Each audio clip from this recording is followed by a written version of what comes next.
What's up, everyone? Welcome to this day in Philly Sports History for October 23rd, 2023. I'm your host, Jim Montgomery. It is a Victory Monday. It is Game 6 with a chance to go to the World Series on the line Monday. And we get the 5 o'clock game, which is huge. But let's start with the game. And obviously, 31-17, Eagles come out on top. The Kelly Green game. More on that in a minute. But let's address the elephant in the room. I'm seeing all through Twitter this morning and at the end of the game last night about the refs and the missed penalties. And look, I've been pretty consistent with this with the Phillies throughout the NLCS specifically because the umpires have just been atrocious. The umpires do not, and the referees do not cost games.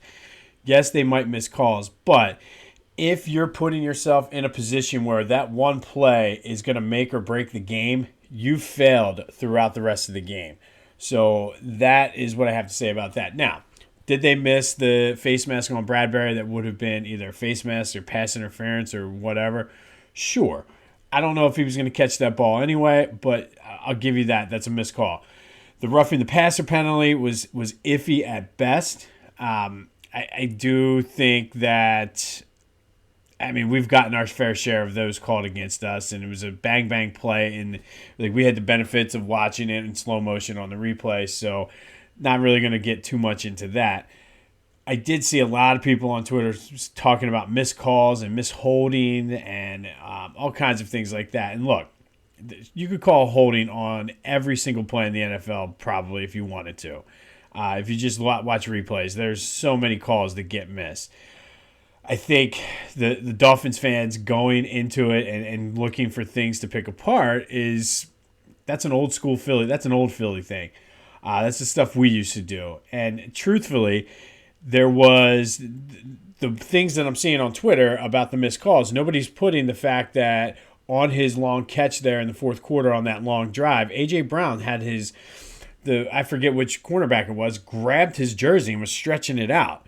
So no, they're not mentioning that. Or the fact that on the one offsetting offside, the Eagles weren't offsides, the Dolphins were offsides. And honestly, I counted at least 3 when I was really thinking about and noticing when you could see replays where the Dolphins were lined up offsides almost every single time. So if you're going to talk about how bad the referees were, at least be consistent about it because they were bad on both sides. And yes, a couple of those things were missed calls, big calls. But like I said, if you're putting yourself into a position where that one play is going to affect your entire game plan, then you failed throughout the whole game. Why aren't we talking about the fact that there was no penalties on the Eagles defensive line? You had -7 yards rushing. You're the best rushing offense in the league. You had -7 yards in the first half. It basically essentially shut your running game down and force you to pass. Now, look, one thing I will say, Tyreek Hill is fast. Absolutely fast. And there's nothing you could do about it. And I was scrolling through Twitter, and Emmanuel Acho was going through and breaking it down. And, on that coverage, they had the perfect – it was basically the perfect coverage for Tyreek Hill. He just blew by him. So that dude is fast, and kudos to him. He's just good. But I think our defense stepped up and played outstanding. Slay got burned a couple times, but, you're talking about one of the fastest guys on the planet, and I don't think there's any shame in that. And the Sean Desai's what he schemed up was great. I told you yesterday before the game that it's going to come down to getting pressure from the defensive line, and that's exactly what happened. Hurts didn't necessarily play the game of his life, but he made plays when he needed to. I am concerned with the knee injury, and they said it didn't happen in the game, so I don't know if it's been something that, and I'm not making excuses, but I don't know if it's something that he's been dealing with all year or what the situation was with that, but it's definitely one of those things that is worth monitoring. That fourth quarter drive was just that was a grown man drive. They needed it. They shoved it down their throat and scored the touchdown and essentially put the game away. The Kelly Green jerseys looked phenomenal.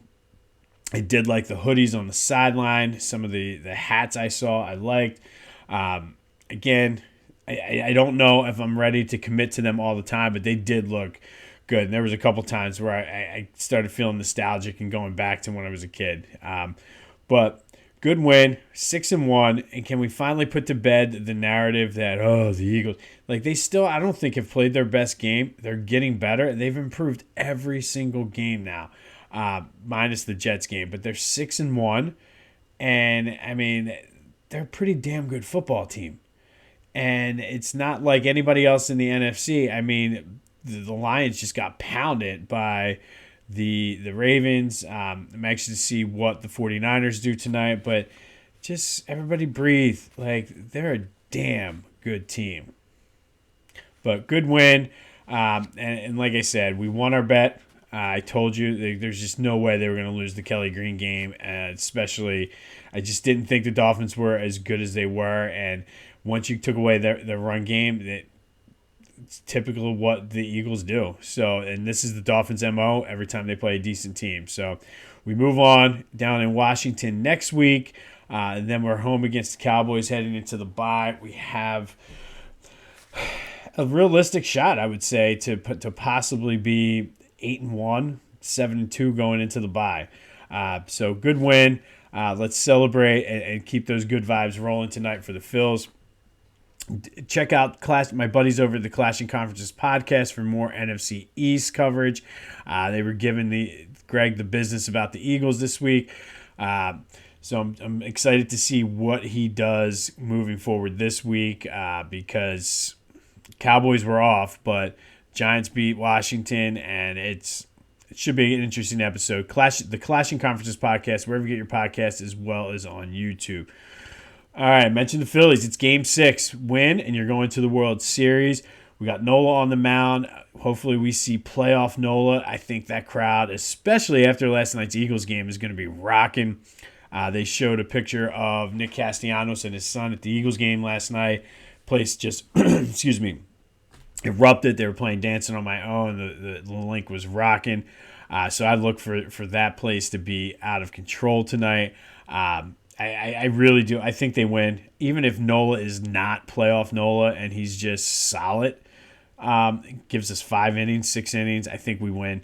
I think at this point it's just a matter of time. And truthfully, you don't want to get to a Game 7 either way. So let's just end it tonight. Speaking of Game 7s, the Rangers and Astros play tonight to see who is going to go to the World Series from the American League. And if it's the Rangers, then the Phillies, if they go to the World Series, will go on the road. If it's the Astros, the Phillies hold the tiebreaker, so we'd get home field for the World Series. So to be honest, the way both teams have played this year, I think there's good and bad in both. I think starting pitching-wise, the Rangers are probably slightly better, but their bullpen is horrible. I think the Astros are not as good as they were last year. Kind of would want the home field, but hopefully we take care of business and then we can just sit back and relax and see what that game does.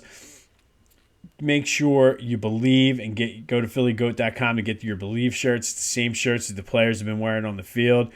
They also have a wide selection of other things as well. So go to phillygoat.com, use the promo code Jim Montgomery for 10% off. Get your Believe shirt, Red October. Get some Kelly Green Eagles gear. Sixers kick off this week. Flyers are in full swing. The Union have their playoffs getting ready to start. Playoffs getting ready to start. So go to phillygoat.com. They have all of your needs for Philly sports-based apparel. Use the promo code Jim Montgomery for 10% off. All right, not really a Sixers update today, but quick housekeeping. Be sure to check out Back to the Future. We did our Sixers preview, looked at the legacy of Dr. J, and then we talked a little bit about the state of college sports as well. So be sure to go check out Back to the Future with a PH wherever you get your podcast, as well as on YouTube. And finally, before we get into today's episode, go check out our friends at carcan.com.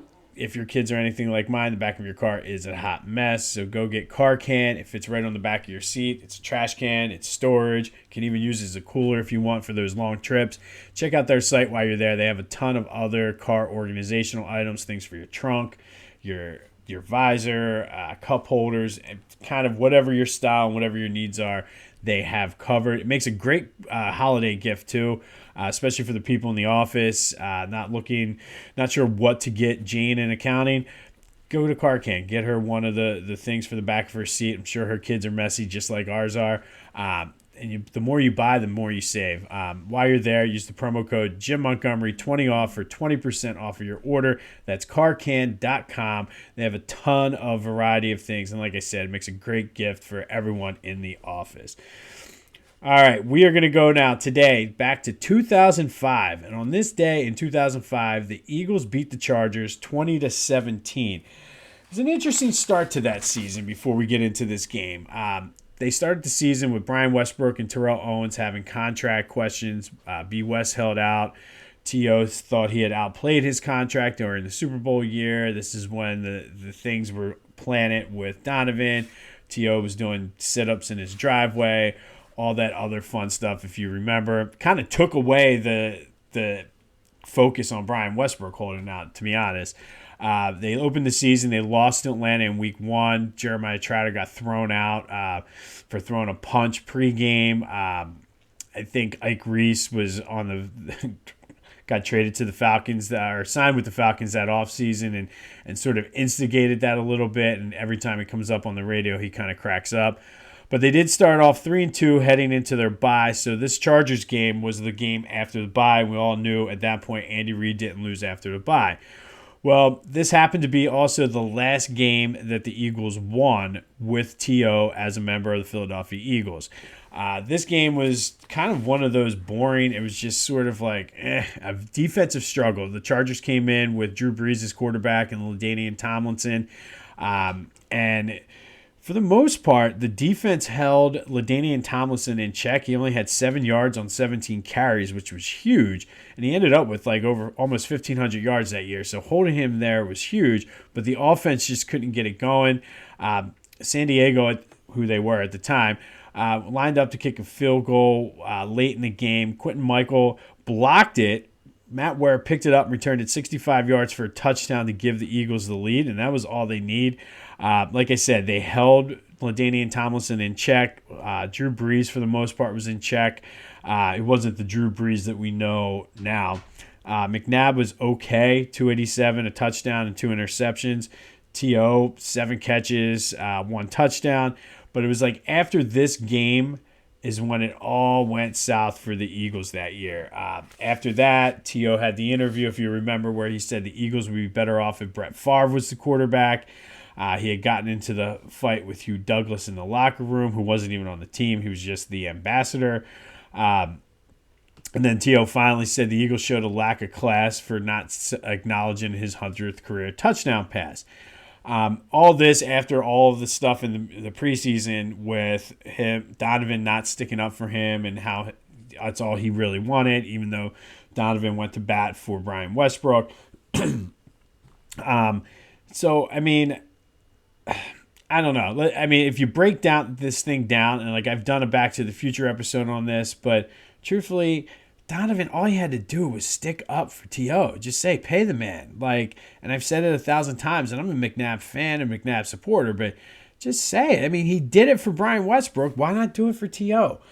And that's where things started to go south between the fans, I think, and Donovan, because it was almost like, okay, he's in the pocket of ownership and Andy Reid and Joe Banner and all those guys. But like I said, it could have been very easy. All you had, even if you didn't believe it, just say it, man. Like, I still go back to that all the time. Like, just say it.